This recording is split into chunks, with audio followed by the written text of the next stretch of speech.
Megaherzzz.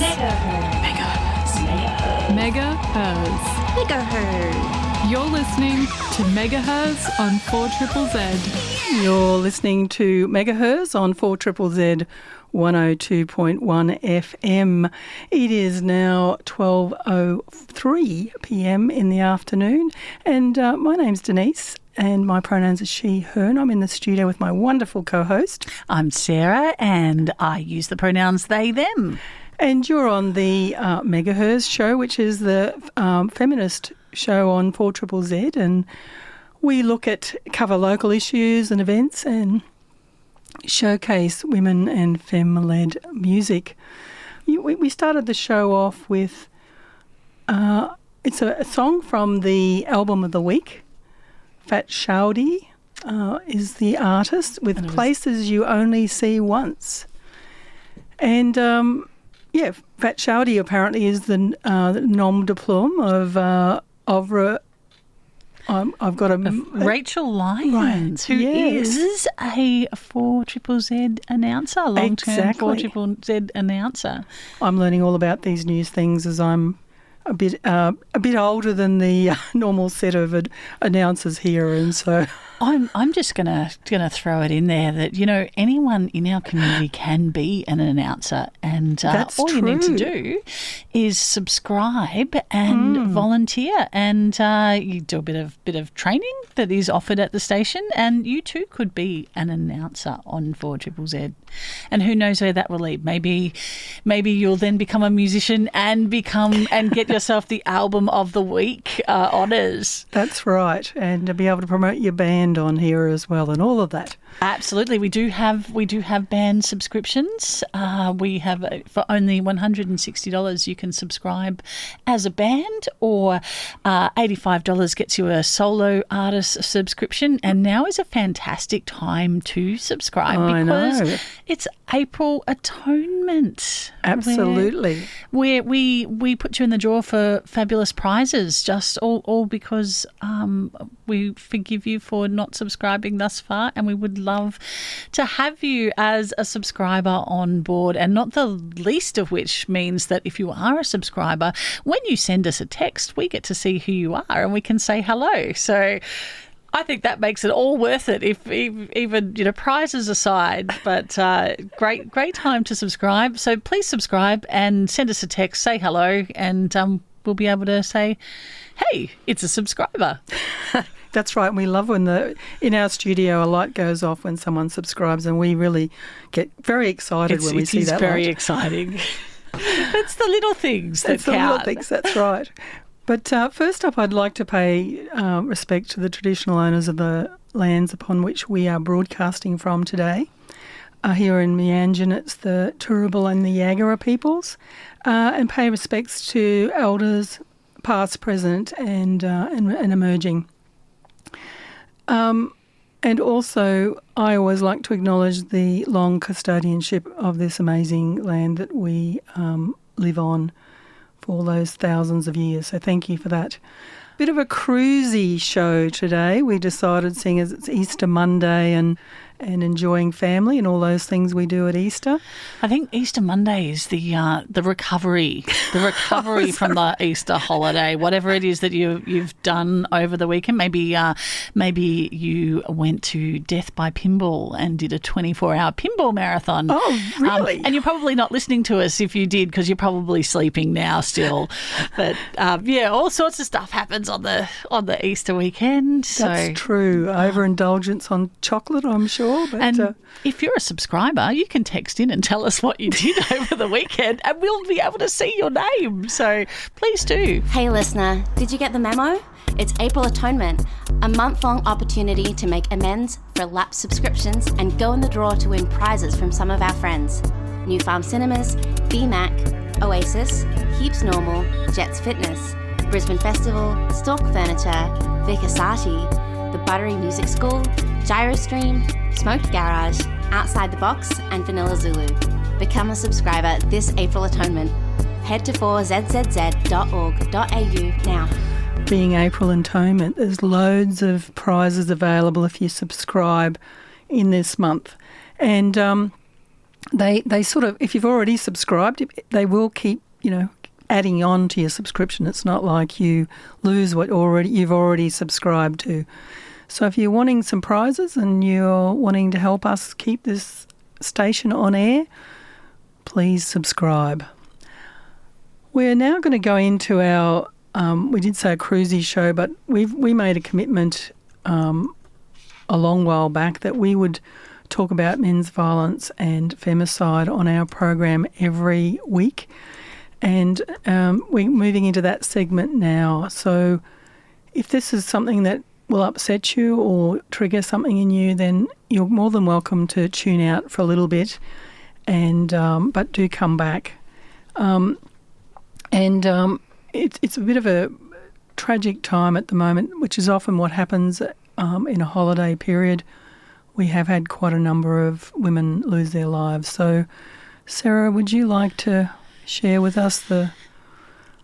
Yeah, look, I would not like to share this with you at all, but I'm gonna do it anyway, and at least honour these people. But there have been four women who have unlawfully lost their lives over the last couple of days, and I mean that's just an absolute epidemic.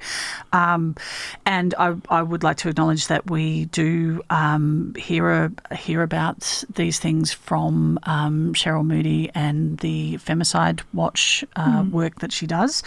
And without the work that she does, we probably wouldn't hear about any of these unless they were sensational for some reason. A couple of them, have been in the news a bit, and even then the ways in which they're in the news is often problematic. But we're honouring Claire Austin, who was a marketing professional and a woman who cared for others. And there has been I can tell you only a little bit about this, but that there is a male suspect but has not been charged, and there was an AVO in place in this case.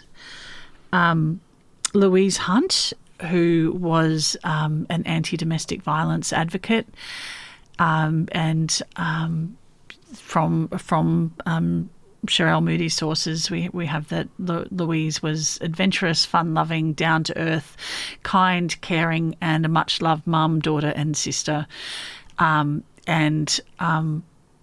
Horrifically, her husband is the person that has been charged over her death. That's still in the courts now, but. And that's been adjourned for 3 months while they build their case, but he has been charged. Kim Duncan, a 65-year-old woman who died after unknown person or persons fired multiple gunshots at her house on Monday night in southwest Sydney. There were 2 other people in the house at the time, and it's not known who has committed that crime or who they were specifically intending as the victim. But the result is that's violence, and a woman has been murdered. So there were 2 other people in the home, Kim's son and another woman. Both were uninjured, but and unfortunately Kim died at the scene. And the other one that we have is Thi Kim Tran. And this one has been getting a bit of media coverage because, they're all horrific, but people are finding this one particularly scary. That she was abducted from her home I believe in Sydney, in Bankstown in Sydney, and her son, I believe 8-year-old son, is actually in a coma after being hit with a bat in the attack. So they did break into her home and kidnapped her, and then she was later found dead. Again, they have not charged anyone, as far as I know, with this one yet, and they don't know exactly who or why. They do believe that it was not random, that it was somebody known to it. And like I've seen a few theories flying around, but I don't want to get into random theories. I will say that police have said that there is that they don't believe that there is any wrongdoing, that she wasn't involved in anything illegal, and they weren't known to the police, her or her husband. Not that matters. But that's something I did want to discuss with you, Denise, about.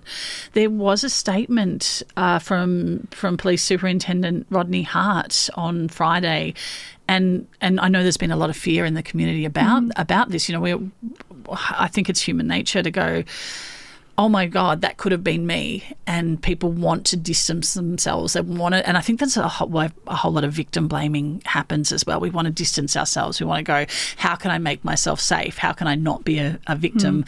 They must have done something to deserve it, because and I think it's as awful as it is. I do think that is a bit of a human reaction that we have, but there have been things in the news about the police not reassuring people enough, and then the Superintendent Rodney Hart has said, I want to reassure the community that we strongly believe this is a targeted incident and this has not been a random kidnapping.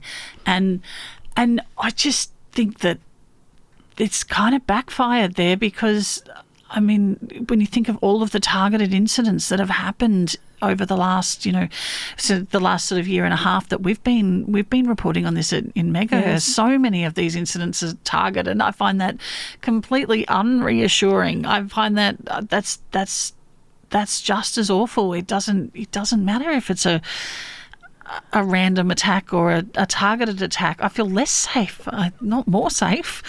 And that's a big issue, isn't it, is the whole safety of women and children. It's just, I mean, even the son, it's just like horrendous that, that child's life's, well, if they live, is traumatised forever. And I just think we forget that. And I know that that's a protective mechanism, because we don't want to, we want to think that we're safe. But the reality is that men's violence and femicide means that we're not safe, and we have to acknowledge that and work on ways of what we're doing, highlighting the fact that it's happening. Like Sherele Moody, and I have to say I'm pretty disgusted too, is that it's not even mentioned in this current election. There's no mention at all. I have heard nothing. Yet. And there's no even acknowledgement. I think would be, I don't know. What do you think? If they acknowledged it, and I mean, I know they're throwing money at it, but again, it would be nice. Are they though? I'm not even hearing anything about throwing money at it. I mean, they have been in the past. I'm not sure. Not taking away money in the last budget, but they're not actually throwing any money at it. No, they've put some more money in that last budget, in the March budget. Okay. We did discover that. But again, it's not enough. And I just think, I don't know what the answer is for them, but I find it really frustrating that all we hear is the sensational side of it. Most of the media, it's always about if it's a male, it's all the perpetrators portrayed as the wrong way, and the poor victims' details are the last on the list. It's just, I don't know. I just think it's tragic, absolutely tragic, and it ricochets out into the community. It ricochets down generations, and we're just creating these behaviours that people think are acceptable. And people are dying, and That's anyway. it. This election I'm hearing a lot about the cost of living and the cost of living and nothing about the cost of people dying. That's so true. Well, we'll need to go to a song, I think, to recover. So we now have VJ HARVEY with Bitch Box, so language warning. I feel like this isn't going to be much of a recovery. Probably not, but it's probably going to make us angry. Yeah. Good afternoon. You're listening to Megaherzzz on 4ZZZ 102.1 FM. And you were just listening to VJ HARVEY and Bitchbox. And I was very wrong. I thought that was just going to make me angry, but that actually made me feel a whole lot better. I really enjoyed that. You did? Yeah, well, it was sort of very on point, wasn't it? Absolutely. About what we need to do. And I think that's the point of being a feminist, is that it is about the inequality and the issues that we have to keep raising and talking about. So it did help us enormously, I think, after our segment. And we're going to... VJ HARVEY did talk about goddesses in there, didn't she? Which made us think, let's have a think about goddesses and about, look, we're on Easter Monday at the moment, and I've got to say this holiday has a whole lot of mixed messages. Absolutely. It's very confusing. It is a very confusing holiday. And for many people, it is very, very important to them as the, I don't want to say celebration, well, it's a celebration of the resurrection of Jesus and the observance of the passing of Jesus. But for other people, it's all about chocolate bunnies and eggs, and I don't know how these bunnies are laying these chocolate eggs, so it's very suspicious to me. But it's a very pagan, when you go and look back at that, it's a very pagan thing, pre-religion, well, it's all kind of gotten mushed in together, hasn't it? And Easter, and it's there is still, and I don't know how many hundreds of, well, I guess 2000s of years it would have been if it, that people have been arguing over where the name has come from, but there is a theory that it actually is from the Germanic goddess. I'm going to give it a go. Ostara or Estra? Yeah, Estre or Ostara. Which is the Germanic goddess of spring, and April is Ostara's month. So the month of April is actually named after Ostara. So apparently the eggs and the bunnies, though, I thought, because they're like fertility symbols, they're all about fertility, and spring, it's all about the things, all the renewal and everything. It's all lush and fertile, and the lambs are singing, and the birds are singing? I don't know. I thought the birds would be singing. The baby lambs are singing and dancing. The bees are dancing gambling with them. in the fields. Gambling? I don't know if they're just singing and dancing. They're having a good time. I don't know if they were gambling. I'm not talking about gambling. Is actually I understand bouncing along. Gambling lambs. Yeah. But apparently the eggs and the bunnies were not traditionally symbols of Ostara. So they've come from somewhere else as well. That's right. They did. It's a giant mishmash of fun and resurrection and chocolate and buns. Well, and I thought too that it was lovely that it is about joy and blessing and all of those sorts of things that's important around spring, which is odd for us because we're actually in autumn. I was going to say, because it's not even spring. It's like we should be doing Halloween right now because it's very confusing being an Australian following Western traditions and a melting pot of Western cultures, because it's not spring. So it's very confusing. I mean, we get this again at Christmas, don't we? The whole Santa and snow and. I know it is quite bizarre for the Southern Hemisphere to have these celebrations, but for the people that it's important, I hope that it's interesting that you talk about that, because my mum was not religious in any shape or form. Well, I think she believed in God, but we didn't go to church. But Good Friday was very important for her. Important fish and chips day. That's it. We were not allowed to eat meat on Good Friday. And so I always have a tradition, because I lost my mum when I was 25, which is a long time ago. And she was a very important person in my life. So I like Good Friday as my day that I commemorate her and not eating fish. But I was chatting to some people at the exercise at the gym, and we were reminiscing about our mothers and their disastrous cooking of meals anyway, especially vegetables. But my mum was fantastic at baking. Anyway, we started talking about all the wonderful baking that our mothers did, and we talked about bread and butter pudding. I made a bread and butter pudding, Sarah. Ooh. And I tell you, it was absolutely it was certainly my indulgence for Easter. Ooh, I'm jealous. Yes, it was very nice. So that's how I remembered my mum on Good Friday. No meat and a bread and butter pudding.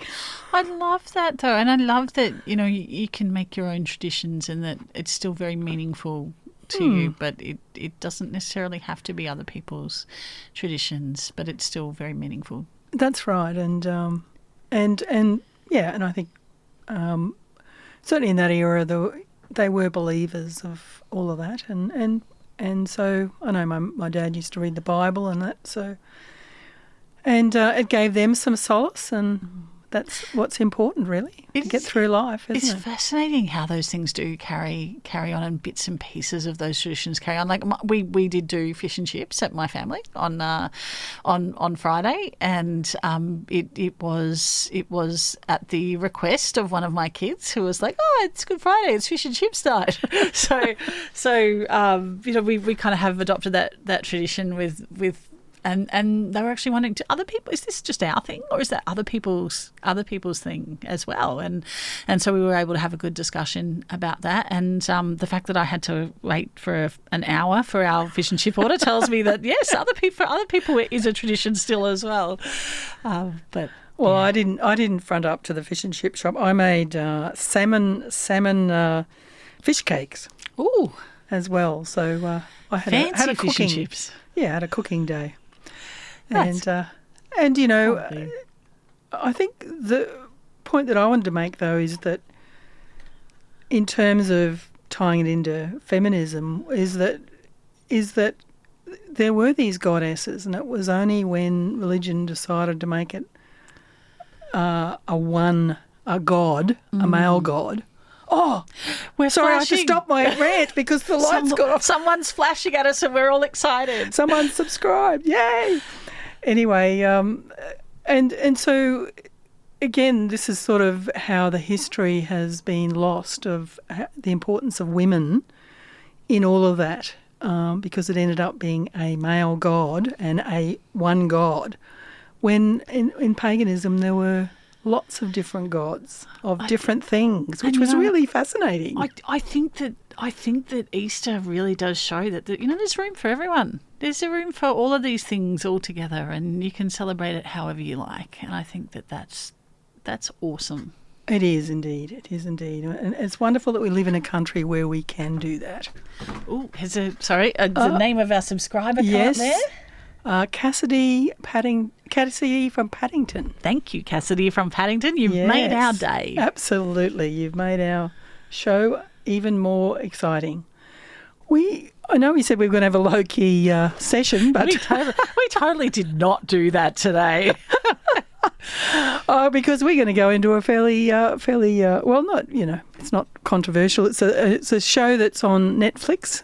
It's certainly the talk of the the town, a show called Adolescence. Adolescence. And for those who haven't heard about Adolescence or seen it or anything like that, let me read you the blurb. So the premise of Adolescence, the 2025 Netflix short series. It's only four episode series. So in an English town, armed police raid a family home and arrest Jamie Miller, a 13-year-old boy, on suspicion of the murder of his classmate Katie Leonard. Jamie is processed and held at a police station for questioning and then remanded in custody at a secure training centre. Investigations at Jamie's school and interviews by a forensic psychologist uncover Jamie's views towards women associated with the manosphere and bullying he has received on social media. At home, Jamie's family deals with the community's backlash against them as they work together to cope with Jamie's arrest and subsequent detention. And look, there's been a lot of talk about this, and I have to say, my inner film student thinks this is the best thing ever. It was just amazing cinematography and an absolutely amazing thing for discussion. I think teachers are going to get so much out of this. I think to be able to to talk about the cinematography, the direction, the pacing, and the acting. Oh my God! Acting, yeah. So the 13-year-old boy, Jamie Miller, is played by Owen Cooper, and he had not acted before. And the whole thing, and probably if you have heard about it, the thing you probably heard is that each of the 4 episodes, 1-hour episodes, were taken in one shot. Continuously, one shot, one take, and just amazing, acting, amazing camera work to be following. It's not like they had a static camera, not like because I know when you do a play, when you do a live theatre show, it's one take, one shot, and it goes through, and you're continuing the whole thing. So, but it's not like there was just a camera set up in one position, just filming this theatre thing. The camera was following people from place to place and location to location and in that way following different people's journeys as well. Yeah, and I think that made it really real because you were sort of with the person that they were following and just the timing involved in all of this. I'm just amazed at how they did it. So and certainly I think it's brought to attention this whole radicalising of men or young boys in schools and things, and the ramifications of that in a very violent way in this particular case. I was I have to say, having been involved in this area for quite a long time now, certainly since I've been on air here, I was a bit disappointed because I don't think they drew the dots very well in terms of you had to really listen hard to find out why he did it. It wasn't, I don't know, I just found it quite and there were so many beautiful moments that showed the whole binary problem. Even in the last episode, with the family, the women having to bring the dad down from his anger constantly. I just went, it was so, and this is what women do. We're constantly bringing these men down from, and that's would have been the role model that the young lad saw. That's really interesting, and I hadn't thought of that until you point that out there. Exactly, that's what I'm saying. The dots were so oblique that unless you'd been in this space, you would not have picked up on it. There was another incident with mum talking to the daughter who had a new boyfriend. They were obviously must have been close. And mum saying to the daughter, now you've got someone to protect you. Or look after you. I don't think she said protect. Yeah. Someone to look after you. And I went, and she actually said, well, Mum, I can take care of myself. But all that patriarchy language, that binary language was, and again, you would have had to join the dots. It was is what I'm saying. incredibly subtle. It was incredibly subtle. Yeah, and absolutely. at no point did they, really give, I think, a reason for any of it. And I don't think, they hinted. And I think, exactly. And that's a criticism that I have heard of it, is that they did not. They didn't actually come out and say that he had engaged at any point with the manosphere. That was very, very left open.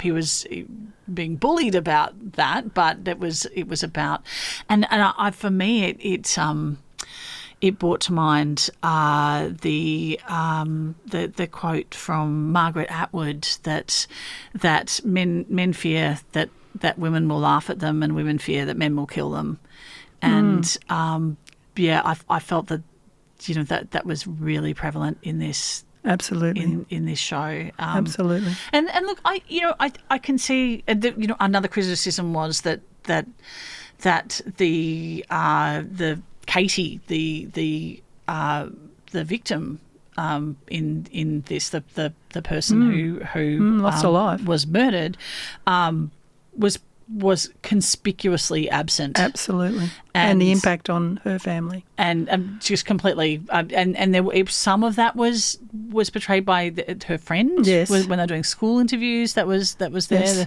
The friend, but absolutely, the impact of her death was completely absent in it. And I know that's been a big criticism of that, but I also think that that's a very interesting reflection and commentary on, exactly what we were talking about earlier today, that often, the victims and their lives are completely erased, and it's not about that. It's about the sensationalism of their passing and the people who, what a good bloke and unexpected that the person, so I actually thought it was really well reflective of society. And I don't think that any one piece of media can be the be all and end all on that either. So I think it started a conversation, and that's absolutely fantastic. And that's a good thing, because Tarang Chawla says that the sad thing out of it was that there was not an exploration of what is a really good masculine role model. And there were little hints of it, like Dad realised that how horrible he'd been to his son about sports, his failure at sports, and the policeman realised that he needed to spend more time with his son. Yeah. And that was about it. They were the only, dots that you had to draw as an audience member about it, but they were so subtle that I just... Anyway, I'm glad that it's out there because people are talking about it. I gave a speech at Toastmasters and about not necessarily about adolescence, but about the binary code destroying us. And he said, it's so topical, I'm, watching Adolescence, and I've got a young son and I'm wondering how, what I've got to do to be a good male role model. And so I guess discussions are happening out of it. Yeah, and I think, maybe a 4-hour TV series isn't going to answer that for you, but it's done its job in raising that question and making people go, yeah, I better do something here. I better get onto this. What do I need to do? And making it a bigger problem than just the individual's problem as well. Yes, and it is a community problem. It's definitely a community problem. And myself, Denise, and Sarah, we're going to say a quick goodbye and bye. Bye, everyone. We thought that was appropriate. Till next week. Bye. Bye. Isn't that what feminism is about?